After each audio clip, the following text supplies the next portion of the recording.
India and China, two ancient civilizations, both once global centers of wealth and innovation. Today, their stories have sharply diverged.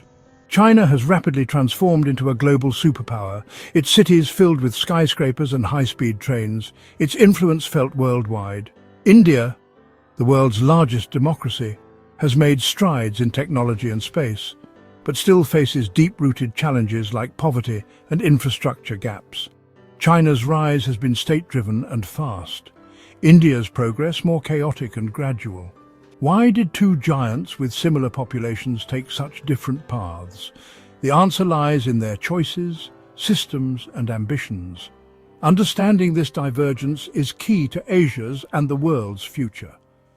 This is a story of speed versus deliberation, centralization versus democracy. Two giants, two paths, shaping the 21st century. Let's explore how they got here. China began its economic reforms in 1978, opening to foreign investment and building manufacturing might.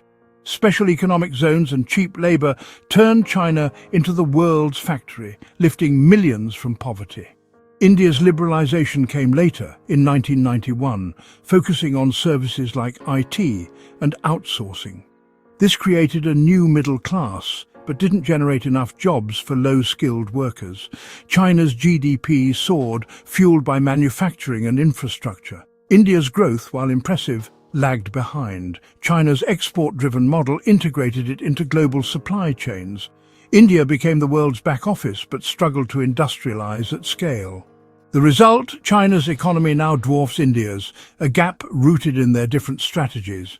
Manufacturing made China a powerhouse. Services gave India a boost, but not a transformation. China's single-party system enables rapid top-down decision-making. Massive projects, dams, cities, railways are executed swiftly with little public dissent. This efficiency has fueled China's transformation. India's democracy, with its checks and balances, ensures freedom but slows progress. Projects face delays from political debate, protests and legal challenges. China's model delivers speed and scale, but at the cost of political freedom. India's system offers stability and inclusion, but struggles with efficiency.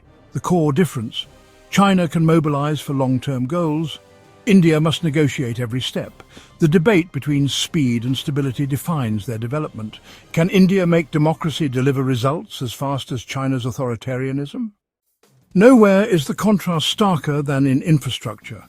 China's cities boast modern skylines, vast high-speed rail and world-class ports. Urbanization has been rapid and planned, with entire new cities built from scratch. India's infrastructure lags. Roads and rails need upgrades, cities are congested, and basic services often fall short. Urban growth in India is chaotic, with sprawling slums and strained resources. China's top-down planning enables integrated, ambitious development. India's organic urbanization struggles to keep pace with its population. Infrastructure reflects a nation's priorities, and China's lead here is clear. For India, catching up means overcoming bureaucracy and investing at scale. China became the world's workshop, dominating manufacturing from toys to high-tech electronics. State support, skilled labor and efficient supply chains powered its rise. China now leads in advanced industries, electronics, machinery and green tech. India, meanwhile, excelled in services, software and pharmaceuticals. Companies like Infosys and Tata Consultancy are global players, but manufacturing remains weak. Services brought wealth, but not enough jobs for India's vast workforce. China's manufacturing created millions of jobs and global influence. India's challenge? Replicate its services' success in manufacturing to provide broad-based prosperity. Without a strong industrial base, India's growth remains uneven. The world's workshop and the world's back office, two models, two outcomes. China's military has modernized rapidly, now boasting the world's second-largest defense budget. Advanced weapons, a growing navy and overseas bases signal global ambitions. The PLA is no longer just for defense, it's a tool for projecting power.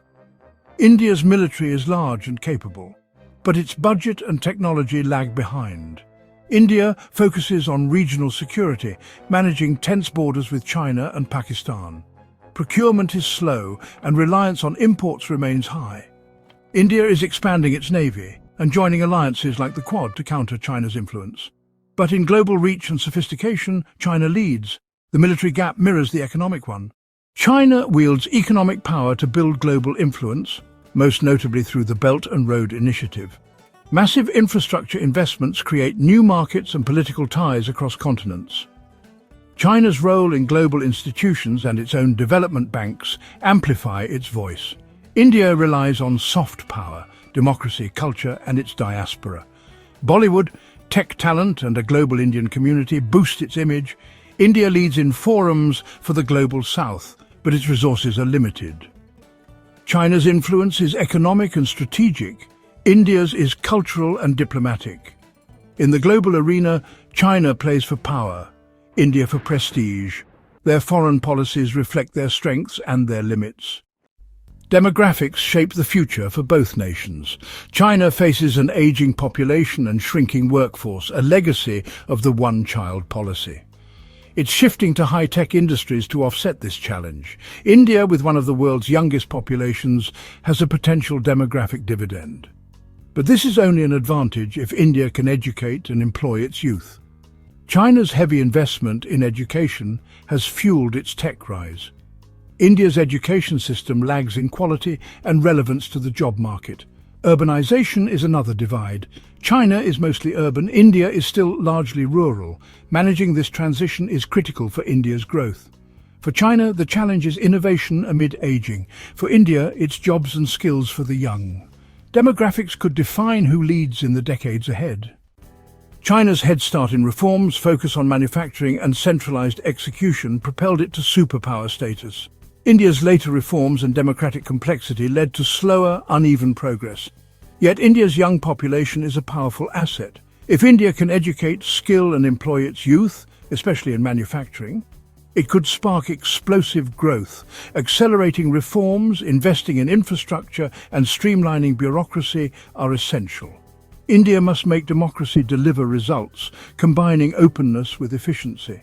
The challenge is immense, but the potential is real. The future isn't set. India can still close the gap. The next chapter depends on choices made today. The world is watching. Will India rise to meet its promise?